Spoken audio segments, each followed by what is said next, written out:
Pour beaucoup de gens aux prises avec la psychose, il y a énormément de stigmatisation. On voit souvent ces troubles-là comme étant associés à l'agressivité, la violence, plein d'aspects négatifs, alors que c'est loin d'être le cas.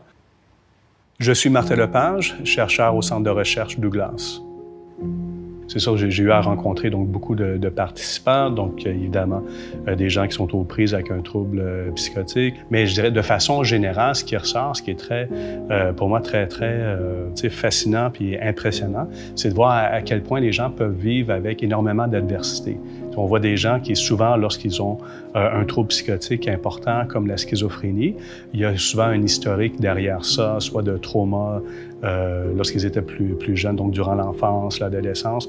Ça peut être victime d'intimidation, ça peut être un peu n'importe quoi. Et souvent, ces difficultés-là rendent la personne plus vulnérable pour des troubles mentaux sévères. Composer avec un trouble psychotique, ça implique d'avoir à composer avec des idées qui peuvent être des idées délirantes, de style la peur d'être persécuté par une entité quelconque, mettons. Ça peut être d'entendre des voix ou de voir des choses qui ne sont pas présentes. Donc, ça crée énormément de détresse. Et évidemment, donc, les traitements, qu'ils soient pharmacologiques ou autres, peuvent aider de façon importante avec ça.